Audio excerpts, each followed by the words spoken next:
Good evening, fantasy football fans. Welcome to another episode of the Fantasy Slant, brought to you by ProFootballFocus.com Fantasy, and also brought to you by DraftKings. It's an exciting week. We have Michael Moore back on the show today. The normal co-host couldn't make it last week, and I was left to fend for myself, and hopefully I didn't drive everyone away from the show permanently. But we have a very exciting show tonight. But Michael, first let me ask, how are you? Welcome back. Were you on vacation? Yeah, actually, my wife runs marathons, and she did the Sydney one last week, so that's where I unfortunately couldn't be with you, Scotty, on Monday night. But I think you understand, though. That's a pretty good excuse, but now that you're back, we're going to have to go double time because for whatever reason, there's just a ton of quarterback news to hit on today, and that's where we're going to start. We're going to hit on a lot of the quarterbacks that have changed, ones that have underperformed and overperformed, and get into all of that, and that's going to take a lot of the show. But then I think we're going to try to squeeze in some of the rookie running backs and rookie wide receivers that have been important news guys, too, towards the end. But let's start with that quarterback bonanza. Michael, over the last 3 or so weeks, we've replaced like 8 or 9 quarterbacks, I feel like, and a lot of them were bad, so I think we're making the right progress in the NFL. We went from Chad Henne to Blake Bortles, went from Matt Castle to Teddy Bridgewater, from Josh McCown to Mike Glennon. You mentioned today that the Bills have announced that they're going to bench E.J. Manuel in favor of Kyle Orton, so that's exciting. You have to wonder whether maybe the Geno Smith to Michael Vick change is coming soon, too. I know the fans are probably feeling they're ready for that. Then, I mean, there have been some other injury ones, too. I mean, Carson Palmer probably on his way back, maybe could play this week in favor of Drew Stanton. We've seen Austin Davis in St. Louis be pretty productive in stepping in for Sam Bradford, so maybe something there. Kirk Cousins a little bit less so this week, but still exciting. And then Jimmy Clausen obviously replacing Jay Cutler. No, wait, Michael, that might have been an awesome dream I had last night. I was waiting when you were going to bring that up. I was going to slide that in there. But okay, yeah. So ignoring that terrible joke about Jimmy Clausen, let's just start with those guys. Of all those guys that have replaced quarterbacks, and include Carson Palmer in this too as a guy that's about to be back, who is your favorite of that bunch to play in redraft leagues for the rest of this season? If we're talking redraft leagues, I actually would probably lean Palmer, just because I think he probably has the best weapons out of any of the guys you mentioned. And hey, he's a veteran. I think you kind of know a lot more what you're getting with him as opposed to the younger guys. Now, that's not to say, I would not be happy with a guy like Bridgewater or even Glennon, quite honestly. And look, I don't know that any of these moves were surprises to anyone that follows, real-life football, fantasy football. I mean, these guys were the better players to start with. They just needed a reason to do it. And so a lot of these cases, maybe we're a little bit less interested in the quarterback from a fantasy sense, but we're more interested in what they're going to do to the wide receivers on their team. And I feel like in these guys' cases, and let's look at a little bit at some of these rookies, do you feel like you're getting how about this? Are there any of these quarterbacks that you think are a downgrade in terms of getting the ball to their playmakers? Like, now that Bortles is in, do you feel better or worse about Cordell Patterson Bridgewater, and that sort of thing? Are there any of these quarterback replacements that you think are bad news for any of the wide receivers that are involved? I'm not really counting the St.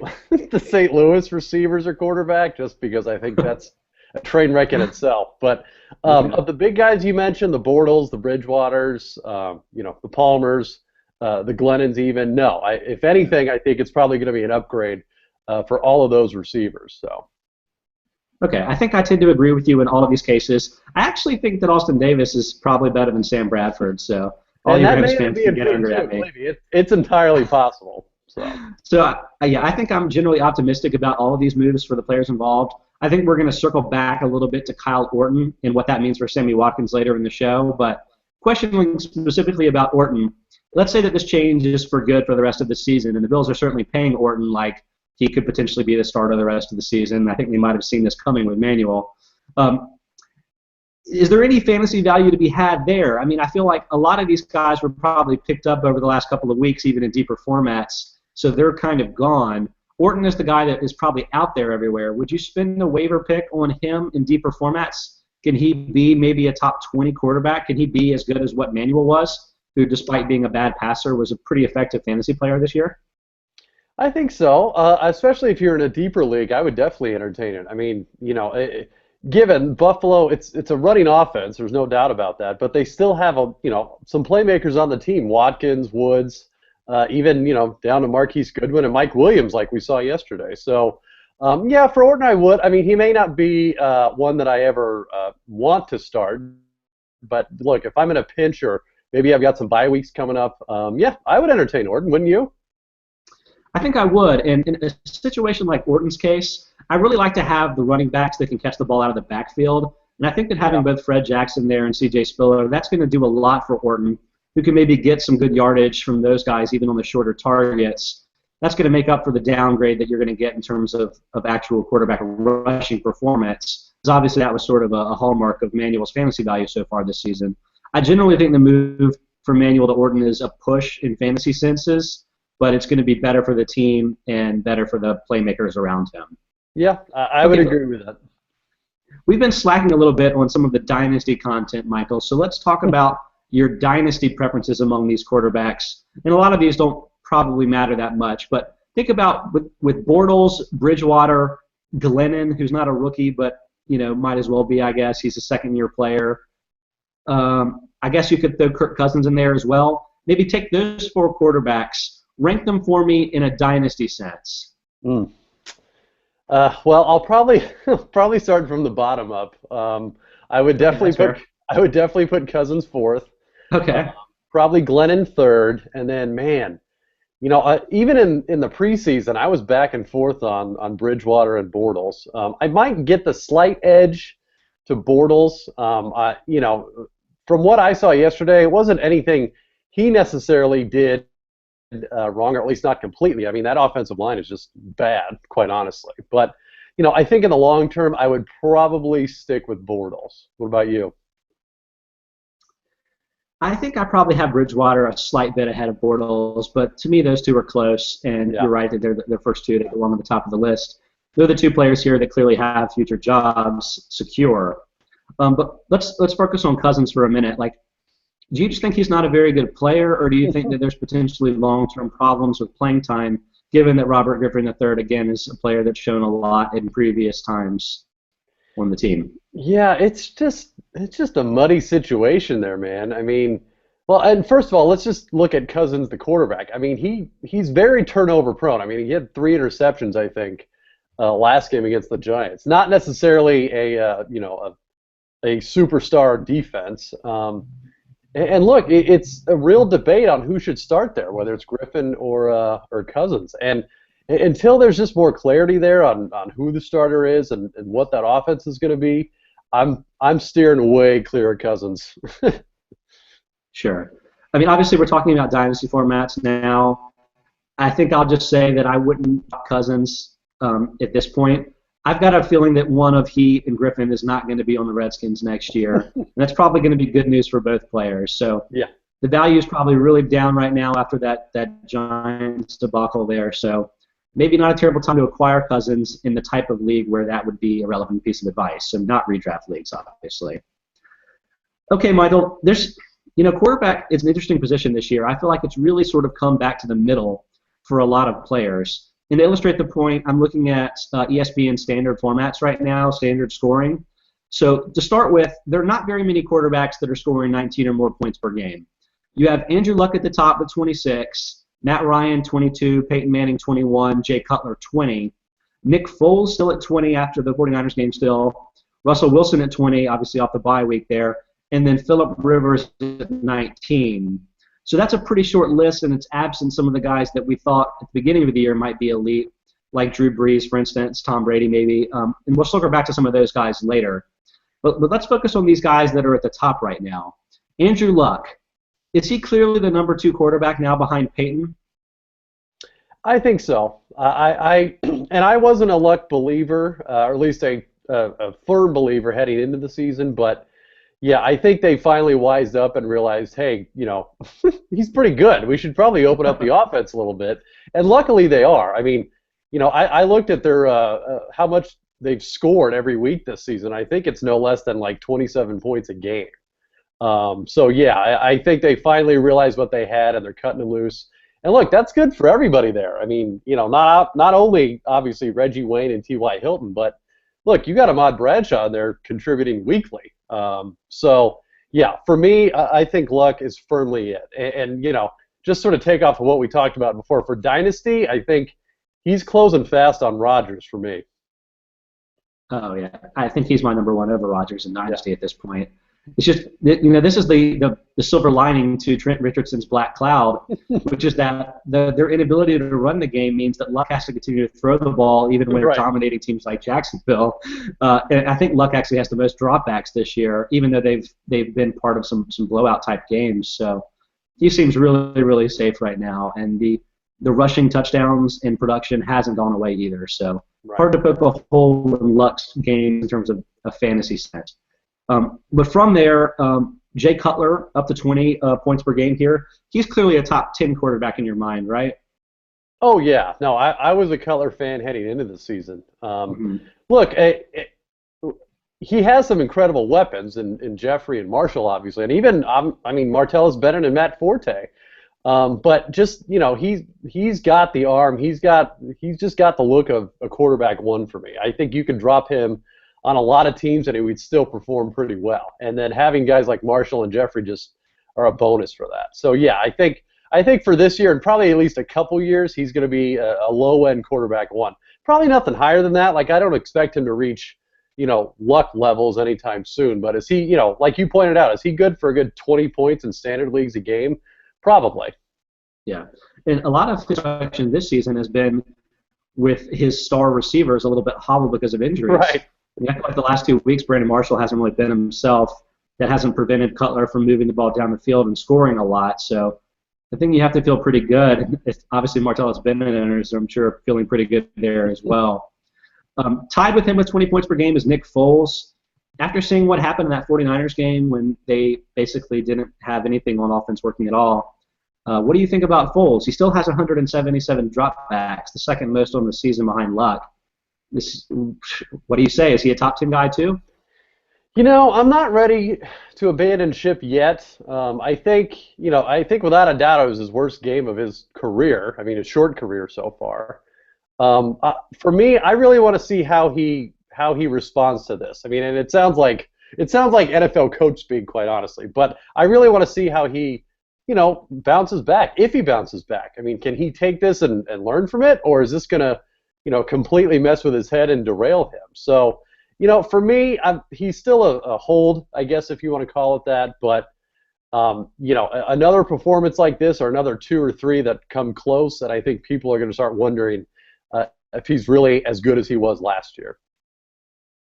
Well, I mean, I think it's pretty clear that he's not as good as he was in terms of touchdown, interception, or nothing else. Okay. But nobody believed that in any case. Right. But I think it's fine. Obviously, the Eagles are still 3-1 for the season, so it's not like you're at any risk in that sense.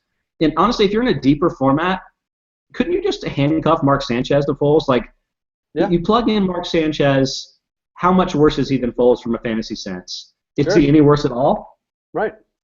If you've got the roster spot, and you're getting a little nervous for Foles, I would probably go out and get Sanchez now, just to be sure. But yeah, I mean, look, in that offense, I think, Chip Kelly's proven you can interchange the parts pretty well. Now, it obviously might be a little different at quarterback, but look, he's still averaging 288 yards a game this year, which is, I think, 50 yards more than he was last year. So it's not like, it's been a complete train wreck the whole season. I mean, he had one horrible game, and it was horrible. But, yeah, I'm not ready to call it a season yet. And look, there's a lot of guys that maybe aren't doing what we thought they were doing. I mean, LaShawn McCoy, I think, being the number one guy. But, again, a lot of that's not even his fault. I mean, the offensive line played at, quite honestly, an elite level last year, and they're just not matching it. And look, I think I looked it up before we got on here. The Eagles, I think, are the second or third worst rushing team in the league so far this season. They're averaging 3.6 yards a carry. So, I think there's a lot of stuff that I think needs to regress back to the mean as the season goes on, and I think we'll probably see that happen. Yeah, I guess I think Foles is a safe top 10 quarterback up until the second he gets benched. And not that I think he gets benched, but I'm not really concerned about the fantasy production, even though I don't think Foles is a very good player, and I don't think having Sanchez would be a step down at all. Like we were talking a little bit about Chip Kelly's offense. I think the offensive scheme is the 90% and Foles is the 10%. Right. Maybe that's a little harsh, but it's none of this is a problem for his fantasy value. But you're right. If you're in a very deep league, at least think about owning Sanchez as well if you have the bench space. Sanchez is probably the first or maybe second most valuable backup quarterback from a redraft perspective. So at least something to keep in mind. Mentioned Wilson. Phillip Rivers, 19 points per game so far this season, the last member of this brigade here. He actually had 19 points per game all of last season when he was the number 5 quarterback for the year or so. Is Rivers now what he was last year? Is he still a top 5 quarterback? Oh, man, top 5 is small company, man. But look, so far he's doing it, and he's doing it against pretty good defenses too. I mean, Jacksonville obviously is not a top defense, but look, he's played Arizona, he's played Seattle, and he's still doing what he's doing. So, yeah, I mean, hey, count me as a Rivers believer, man. I mean, whatever Mike McCoy brought in last year with him, it's working. He's averaged his completion percentage is, darn near 70% for last year and this year. So I don't think it's a fluke. I don't think he's going away anytime soon. Now, he may be on the fence with that top 5 ranking, but he's going to be firmly there, and I don't see him going away anytime soon. Yeah, Rivers is fine. He is what he was last year, so I think you can continue to ride him the rest this way. But the reason that he's in the mix for a top 5 quarterback spot, it's not because Rivers is lighting the world on fire. It's because no other quarterbacks are lighting the world on fire. I mean, you saw the big gap between Luck and then the rest of the field of those guys that are at the top of the list. But then look at how many quarterbacks have been scoring between 14 and 17 points per game.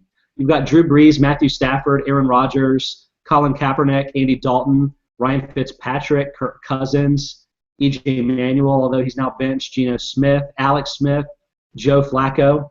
That doesn't even include guys that we think will probably get there, including Roethlisberger, Eli Manning, Tony Romo, maybe Tom Brady, Cam Newton. We'll talk about them in a second as well. But it just seems like the middle of the pack at quarterback has gotten really, really big. And it's taken away both from the bottom tier and the top tier. And to me, that makes me wonder, like, is there any value at all in reaching early for quarterbacks in drafts? I mean, other than Luck and Peyton, I think, who are the 2 guys that are standing out and delivering what you would expect or more. These other guys are all kind of the same thing, right?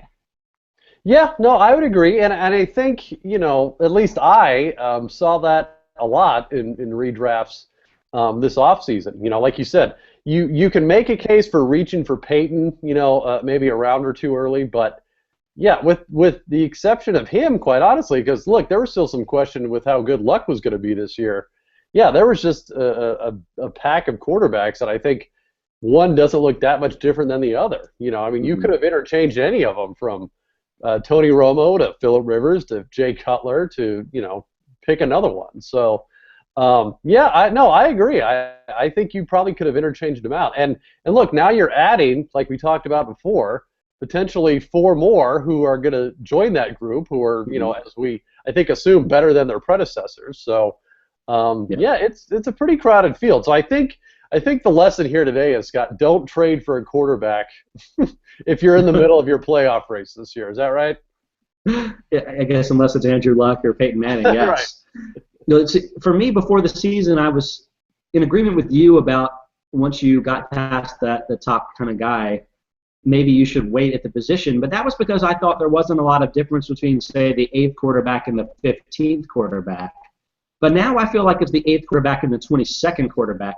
And while that doesn't really move the needle much in shallow, like 10-team formats, because only 15 quarterbacks should be owned in that sort of size of league anyway, to me that really does move the needle in deeper formats, because even in 2 quarterback leagues that are still like 10 teams or so, not that huge a priority to go ahead and grab Colin Kaepernick or whatever as your second quarterback when you can have Alex Smith, even Ryan Fitzpatrick, guys like that have been just as viable. And I generally expect this trend to continue. Maybe difficult to identify guys week to week who you want, but you can probably do a fair job of streaming even. Oh, yeah. Okay, no, Michael. Yeah, no, Yeah, go ahead. especially with the bye weeks coming up, I think that's going to be probably real easy to do. Yeah. Very little reason to own two quarterbacks, by the way, unless you're in a deeper format as well. So use those bench spots more wisely. Let's talk about a couple of these guys in the 14 to 17 point per range, points per game range. Brady down to 0.30 points per dropback. That's the worst in all of football right now, just in case you were wondering. Hopefully he's about to start lighting it up on Monday Night Football tonight. But without knowing anything about that when we're recording it, Michael, how done are you with Tom Brady right now? Oh, it's getting pretty close, man.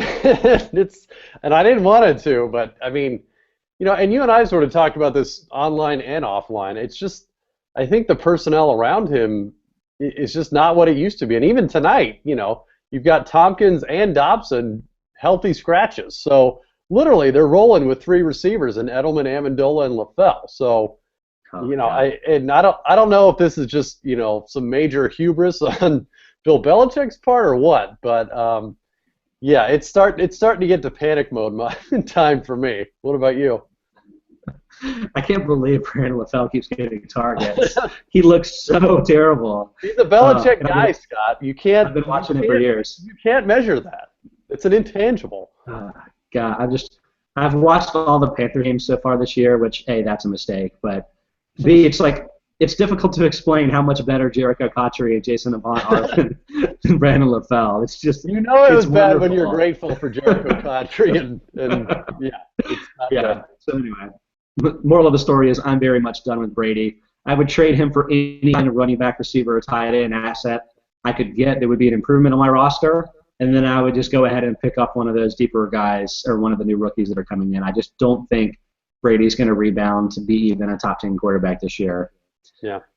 But Cam, speaking of my sad Panthers, he has 8 rushing attempts for 25 yards on the ground through his 3 starts this year. That's not exactly what you signed up for. I'm not sure if it's ribs or ankle.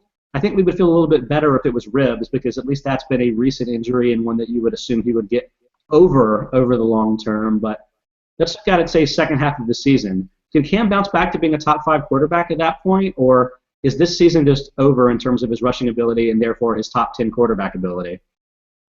No, I'm not ready to sell on Cam yet. Like you said, I think he's just banged up, and for a guy that runs the football very well, I mean, you need to be healthy everywhere, ankle, ribs, everywhere. So, yeah, I'm not ready to sell yet. And look, like we just mentioned, his receiving core is, would you say it's probably the best it has been since he's been there?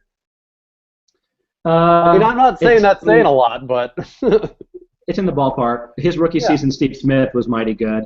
Not that Steve Smith isn't still mighty good, apparently, but Smith certainly played better with the Panthers in Cam's first season than in the season since. But obviously, Kelvin Benjamin looks fantastic, and we'll talk about him in a second. But I mean, the concern is with the running backs too. Cam has had nice support in the screen game from at times D'Angelo and Jonathan Stewart, and with those guys out, I mean, Darren Reeves was subbing in and looked absolutely dreadful for the team. And it's not like they have an offensive line to begin with after some of the losses and retirements they've had there. So, Cam's getting pressured more than typical. He doesn't have the run support game that he typically had. I mean, Olsen and Benjamin are going to be safe in fantasy from their own senses, but I think it's going to be hard to see Cam returning the top 5 quarterback status this year unless he has just like a major health improvement over the second half. Okay, but we talked about some of those guys. Let's move on to the rookie running backs and wide receivers talk before we spend the whole show talking about quarterbacks. Why don't we skip down to the wide receivers? I had that listed third, but we were just talking about them. Benjamin once again had a very nice game here despite the blowout, or maybe because of the blowout. Sammy Watkins again was open all over the field and had a fairly nice game for the Bills, and will now have Kyle Orton throwing him the ball. Brandon Cooks didn't do a ton, I guess, but then again, neither did any of the Saints. But those 3, I feel like, have emerged as sort of the top 3 rookies, and as the rookie receivers that you feel good about playing in redraft formats, never mind even in dynasty. Do you feel like there's anybody else that belongs in that group, or do you feel like any of those 3 do not belong? No, I think that's probably fair. Those 3 guys. I mean, I don't think there's any doubt. Benjamin is the consensus top guy as far as rookies go. After that, I mean, I think it's pretty wide open, quite honestly. I mean, I think Cooks has the inside track just because of the offense he's in. But, you know, Watkins probably has the most upside out of all of them, too. And if Kyle Orton can be, you know, a shade better than E.J. Manuel and get Watkins the ball, then I think he could probably catch up to Benjamin pretty quickly. You know, I like what I've seen from Jordan Matthews so far. I think it's probably a matter of time until he's starting. You know, Mike Evans, you know, was on his way, quite honestly, yesterday until he had that groin injury, and now he's going to be out probably 2 to 3 weeks. So yeah, that's what I saw. Yeah, he's going to be sidelined a little bit too. But yeah, I think after Benjamin for the season, it's pretty wide open. I'm surprised you feel that way because in my mind, Watkins is right there with Benjamin and clearly above Cooks. And I guess part of that math is that I think Watkins improves dramatically with Orton behind center because I feel like in watching the Bills over the last couple of weeks, Watkins is always open, but Manuel is such an inaccurate passer that, I mean, as much as he had caught the ball, like there was a lot left on the field from that perspective. Do you think that Orton really upgrades what Watkins can do this year? Oh, definitely. No, I'm expecting a lot better performance from him based on, just having a, you know, honestly, a replacement level quarterback with Orton. So, no, like I said, I wouldn't surprise me if Watkins surpassed Benjamin on the year. I think it's just a matter of getting him the ball. And, hey, hopefully they realize that they finally have someone that can do that in Orton. Oh, yeah. I mean, I think they've realized clearly that Watkins is the guy, too. He's getting by far the most targets on their team among the receiving options. So, I mean, not like Benjamin isn't either, but it's interesting. So, Benjamin, how would you rank him among the other available wide receivers in redraft? Not just the rookies, but everybody. Is he a top 20 guy for you at this point? You know, I would say yeah, actually. I think he's, you know, a lower end of that, but look, I definitely think you could roll with him as your wide receiver too, all day. He's capable of scoring a touchdown probably every game he's in, and quite honestly, I mean, there's a good shot he might get 100 yards too. So yeah, no, I've been really impressed. I don't think, you know, I don't know of anyone that thought Benjamin was going to be, you know, as good as he is this early, especially when you could argue he was probably the most raw of the rookie receivers we were talking about. But hey, he's proven he can do it, man. So, and they're not shying away from him either. I mean, despite the fact that you know, opposing defenses know he's their number one target, they're still throwing to him and he's still making the catches. So, yeah, if you have him as your wide receiver too on a redraft team, I'm completely okay for that. I agree that he's a wide receiver too right now. And, you know, actually, obviously he's made some really cool catches, and that's sort of the highlight nature that you would expect of a guy with that sort of athleticism and size. But I thought during the Monday night game against the Steelers, there was the beatdown, or I don't remember, that was maybe Sunday night, whichever one. I thought Chris Collinsworth made a really astute point that the fact that Benjamin is so big really helps Cam specifically because Cam's miss is always high. And as soon as he said it, it made total sense. It's absolutely true that when Cam makes a bad throw, it's always an overthrow. And Benjamin is just so much more likely to catch those balls. And to a certain extent, Greg Olsen is as well, but than anybody else that he's ever had on the team. And in a way, that's going to make Benjamin a bit of a safety valve for Cam, especially on third downs, because he knows that even with his bad throws, he's giving Benjamin a chance to catch the ball in spots that would frequently become interceptions with some of the previous pass catchers on the team. So in every respect, I feel that Benjamin is safe in terms of volume of work, in terms of his actual ability, in terms of the offensive scheme. I really like him, and at least that part is exciting, even though the Panthers defense isn't so much. Okay, let's shift over to talk about some of these rookie running backs. There's been some change in the last week from what we had been seeing, and I guess it starts with Bishop Sankey, who had 6 carries for 34 yards and a touchdown. It doesn't really sound like much, but Tennessee was obviously getting blown out by the Colts. That compares to 3 carries for 10 yards for Sean Green, and it amounted to 55% of the total running back touches for the team. In your mind, is Sankey past Green? Is he clearly the back to own for the rest of this season for the Titans? I think so.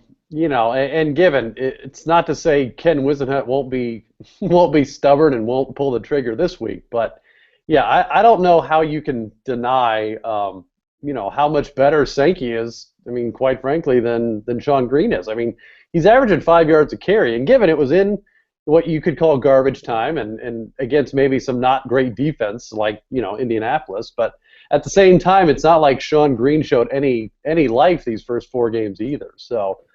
Yeah, and honestly, I think Tennessee's probably getting close to not giving up on the season, but they're pretty close to realizing, hey, this isn't the year maybe, and might want to try their young guys out, and that includes Sankey. So, yeah, I would be in redraft leagues, especially if he's not owned, I would be going out to get him this week. Just curious, what do you imagine Sean Green's yards per carry average is this year? Oh, I was looking at that too. Off the top of your head. I'm going to say 3.1. Yeah, it's 4.7 yards per carry. Oh, well, there you go.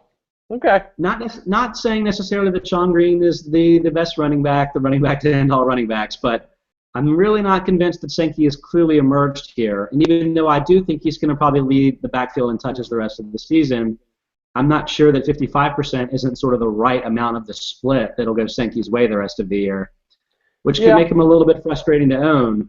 And given that you don't necessarily feel that way, I'm still going to compare him to some other guys that I think are sort of time split guys and get your opinion on who you'd rather have the rest of the season. Probably don't even need to ask, but Bishop Sankey or Trent Richardson the rest of this season? God. Can I say neither? No, you have to pick. I'd probably go Richardson on that. Yeah, I would too. Sankey or Justin Forsett the rest of this season? Ooh. More on that in a moment. Yeah. I might go Forsett by a hair. Yeah, I think Forsett too. Sankey or Isaiah Crowell or Crowell? I still can't say that name the rest of the way. Given that Ben Tate also is going to be back soon. Yeah, I'd probably go Sankey on that one. Just curious, who do you think has more upside, Sankey or Crowell? Ooh. Am I crazy to think it's Crowell? Because I do. No, not at all. I mean, I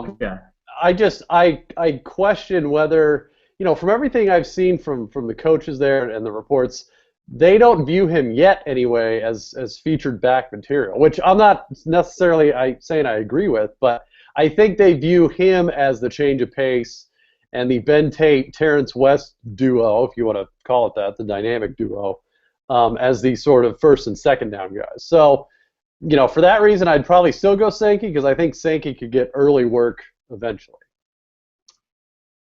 I think I'm going to go Crowell there. Do you have to be the featured back to be really, really good and get the ball 10 times a game? I'm not sure. Oh, no, and I think Crowell really will. I just don't think the 10 yards a carry is probably sustainable for Crowell. You're probably right. And probably neither are the 2 touchdowns a game on 10 touches. But true. Okay, one last one. Rest of the season, Bishop Sankey or Joique Bell? I'd probably still go Joique Bell on that. I'm not ready to throw in the towel on Bell for the season yet. And look, for me, he's the clear starter there. Even if he doesn't catch a lot of balls maybe the rest of the season, that's still a very good offense. And look, I think it's one of those that they'll be just fine, and I think Bell's going to be just fine too. So I'd still take Bell. Yeah. So Sankey still not a top 30 running back. It doesn't sound like. Maybe it's time to sell. Only because I don't know anyone in Tennessee that's top 30 of anything besides Delanie Walker. So. God, Delanie Walker, awesome. Okay, That's another show though. All right, we teased it a little bit with the Justin Forsett comment, but Lorenzo Taliaferro. Michael, explain to me what happened here because I wasn't paying really close attention, I guess, before the game, and then I guess Bernard Pierce was a last-minute scratch. Is that what happened? Well, it depends on who you want to believe. Okay, so what we know that Pierce was banged up coming into the game and was listed as questionable. Right. And we know that he didn't play. Is that all that we know? Well, I think it was a thigh issue he was dealing with. And you're right, didn't practice a whole lot. That's good. Yeah, didn't practice a whole lot heading into the game, and then miraculously was deemed active on game day, yet didn't see a carry for the entire game.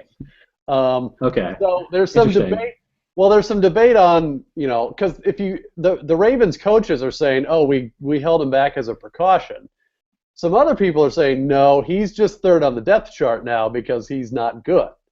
So, and look, let's face it, between Forsett and Taliaferro, those two are moving the ball a lot better than Pierce was. And Pierce, for whatever reason, has not stayed healthy, it seems like, for an entire game this year. So, and look, the Ravens, surprisingly, are 3-1. I mean, whatever they're doing is working. And with Forsett, I think I saw he's got at least 12 to 15 touches a game so far in every game this year. So, and for me, I don't know. I've seen some things that sort of suggest that Baltimore wants to maybe have Taliaferro be the pounder of that duo and have Forsett sort of be the Shane Marine type out of the backfield. But do with that what you will. The bottom line is, I think the Bernard Pierce era may be over there. I mean, you may be right. I think you're definitely right about Forsett. He had 17 touches in this game, 2 more than Taliaferro, and he caught 3 balls, and Taliaferro caught none. So he's the one that's getting the work in both aspects of the game itself. It's not like Taliaferro lit the world on fire here. 15 for 58 does have a touchdown, so it looks good from a fantasy perspective. But I mean, if Carolina's run defense is terrible, which I don't know whether they are or not, but Forsett made him look terrible, and so did both of the Steelers running backs last week. Taliaferro really didn't. So let's just say Taliaferro hasn't convinced me that he is a good NFL player. Pierce hasn't convinced me one way or the other. But I'm pretty convinced that Forsett is the back of all of these that I want to own in fantasy the rest of the season. And he's the one that isn't threatened by the other ones. So I think it's actually a little bit of a no-brainer from that sense. Last guy here, Jerick McKinnon, rookie running back for the Vikings. 18 carries for 135 yards and a catch for 17 yards. Pretty awesome, Michael, unless you also consider that Matt Hasiata had 20 carries, 78 yards, and 3 touchdowns. So was this just McKinnon getting in there because the Vikings were up big and it's just running the ball and, guys get tired after 20 carries? Or is this potentially a preview of what's to come? And he was obviously very efficient on a per-play basis. Yeah, the things I've seen from Mike Zimmer suggest that, at the moment anyway, they view McKinnon strictly as a change of pace guy. And look, he did it very well yesterday. I mean, averaging 7 yards a carry is a pretty good change of pace from 3.8. So, indeed. But I think it's too early to tell who the back to own there is. I mean, well, and not to say McKinnon didn't have an awesome day. He really did, and I think for dynasty purposes, it's pretty obvious who the guy to own there is. But for this year, like you said, Asiata still had 20 carries. 20 carries, that's unheard of in today's NFL. So, until that situation, I think, clears up a little more, I'm not ready to really buy or sell either one yet. But, look, it's very promising, though, with McKinnon, quite honestly. And he was a bit of a sleeper, heading into the season, at least from dynasty perspective, just because, he had seemingly very, very high talent, but was stuck behind Adrian Peterson. But with that situation now, and it becoming more evident that Peterson probably won't be back this year, that leaves a lot of opportunity for either Asiata or McKinnon or both to do some things with that.